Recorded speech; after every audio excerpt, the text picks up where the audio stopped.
Satyabama Institute of Science and Technology, Chennai and Sri Perumbudur. அமைச்சர் இன்றல்ல தமிழகத்தின் நிரந்தர முதலமைச்சர் மாண்புமிகு தளபதியுடைய தலைமையில் பல்வேறு திட்டங்கள் தமிழ்நாட்டில் நடைபெற்றுக் கொண்டிருக்கிறது. நேற்றைய தினம் அமைச்சரவை கூட்டத்தில் விரிவாக ஒவ்வொரு துறையின் சார்பாக 5 ஆண்டுகளில் என்னென்ன வளர்ச்சிப் பணிகளை நாம் மேற்கொள்ள வேண்டும் என்பதற்கு ஆய்வுப் பணிகள் மேற்கொண்டு என்னென்ன பணிகளை மேற்கொள்ள வேண்டும் என்ற புள்ளி விவரங்களை இங்கே கொடுக்கப்பட்டிருக்கிறது. துறை வாரியாக அது செயல்படுத்த வேண்டும் என்று நம்முடைய முதலமைச்சர் அவர்கள் அதற்கான ஆணையை வழங்கியிருக்கிறார். இன்று நம்முடைய கோபிச்செட்டிப்பாளையம் சட்டமன்ற தொகுதியில் காலையில் நம்முடைய விநாயகர் ஆலயத்திலே தரிசனம் செய்துவிட்டு நம்முடைய சாரதா மெட்ரிக் மேல்நிலைப் பள்ளியில் அரும் மரநடும் விழா இன்றைக்கு நடைபெற்றுக் கொண்டிருக்கிறது.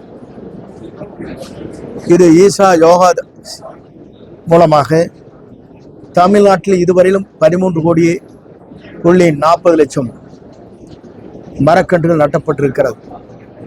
இந்த ஆண்டு அதனுடைய இலக்கு 1.2 கோடி மரக்கன்றுகள் நட வேண்டும் என்ற நிலை உருவாக்கப்பட்டிருக்கிறது. 10 ஆண்டு காலம் தொடர்ந்து இந்த பணிகள் மேற்கொண்டு வருகிறது. குறிப்பாக இயற்கை வளங்களை பாதுகாக்க வேண்டும் என்பதுதான் இயற்கை இருக்கின்ற நேசிக்கின்ற மக்கள் அதை வெளிப்படையாக எடுத்துச் சொல்லிக் கொண்டிருக்கிறார். நமக்கு தேவை எல்லோரும் பருகின்ற சிறந்த குடிநீர், 2வதாக பாசனம், 3வதாக கால்நடைகளுக்கு தேவையான குடிநீர். இந்த அனைத்தும் கிடைக்கப்பெற வேண்டும் என்ற நோக்கத்தோடு தான் 1972 இன்று வரையிலும் காவிரி நீருக்காக நாம் தொடர்ந்து மேலே அணைகள் கட்டக்கூடாது, மேகதாது அணை என்ற முறையில் நம்முடைய தமிழக முதல்வர் அவர்கள் பாரத பிரதமரை சந்திக்கின்ற போது இதுபோன்ற எண்ணற்ற கோரிக்கைகள் அங்கே வைத்தார்கள். மீனவர் பாதுகாப்பு, விவசாயிகளுடைய பாதுகாப்பு, அதே நேரத்தில் சட்ட ஒழுங்கு, மேகதாது அணை போன்ற பல்வேறு கோரிக்கை இங்கே வைக்கப்பட்டிருக்கிறது.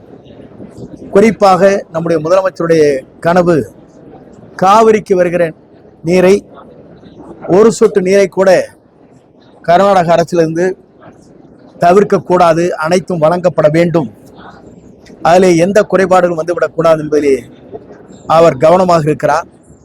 மேகதாது அணையை பொறுத்தவரையிலும் சட்ட ரீதியாக அதை கட்டக்கூடாது, அதற்கான நடவடிக்கை மேற்கொள்ள வேண்டும் என்று பாரத பிரதமரை எடுத்து சொல்லியிருக்கிறார். அதற்கான நடவடிக்கை மேற்கொண்டு வருகிறார். ஆகவே காவிரி நீர் இருந்தாலும் சரி, பவானி சாகராக இருந்தாலும், பிஏபியாக இருந்தாலும், ஆலியாராக இருந்தாலும், தாம்பரவரணியாக இருந்தாலும், வைகையாக இருந்தாலும், எல்லா அணைகளும் தூய்மையாக இருக்கப்பட வேண்டும் என்ற நோக்கம் அவரிடத்தில் இருக்கிறது. சாக்கடை நீர்கள் அங்கே எங்கெங்கே வருகிறதோ அதற்கான நடவடிக்கையை விரைந்து எடுத்து உரிய தண்ணீர், சுத்திகரிக்கப்பட்ட தண்ணீர் இங்கே வருகிற போது சாக்கடை நீர் இங்கும் கலந்துவிடக்கூடாது என்பதிலே கவனமாக இருக்கிறார்.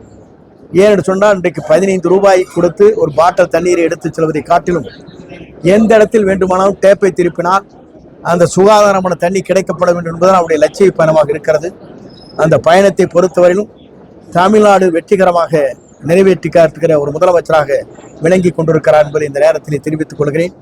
குறிப்பாக இதுபோன்ற நிகழ்ச்சிகளை நாம் பார்க்கின்ற போது மக்கள் விழிப்புணர்ச்சியோடு மரங்களை நடுவதன் மூலமாக பிராணவாயு கூடுதலாக நமக்கு கிடைக்கின்ற போது ஆரோக்கியம் நமக்கு சரியாக இருக்கும்.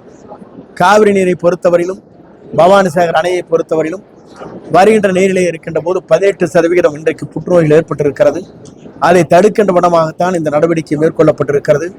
சாயப்பட்டறை 40 லட்சம் லிட்டர் தண்ணீர் வெளியேற்றுவதை விவசாய சங்கத்தினுடைய ஒத்துழைப்போடு அதை இன்று நிறுத்தப்பட்டிருக்கிறது. இனி எதிர்காலத்தில் இது போன்ற சாலைகள் நிறுவுவதற்கு அனுமதி இந்த அரசு அளிக்காது என்பதை நான் இந்த நேரத்திலே தெரிவித்துக் கொள்கிறேன். எல்லோரும் எல்லாம் பெற வேண்டும் என்பதுதான் இந்த அரசுடைய நோக்கம். எல்லோரும் எல்லா நலமும் பெற வேண்டிய அரசாக இந்த அரசு, பாதுகாப்பான அரசாக, பெண்களுக்கு பாதுகாப்பான அரசாக, குழந்தைகளுக்கு முழு பாதுகாப்பு தருகிற அரசாக இந்த அரசு விளங்கும் என்பதை மகிழ்ச்சியோடு நான் தெரிவித்துக் கொள்கிறேன். பிரதமரை சந்திக்கிற போது தெளிவாக சொல்லி இருக்கிறார். இல்ல அது அவர் இல்ல, பிரதமருக்கும் முதலமைச்சருக்கு இருக்கிற சீக்ரெட் வெளியே சொல்லக்கூடாது. இதை கேள்விப்பட்டிருப்பீங்க. இல்லை சொல்றதை கேட்டுருங்க.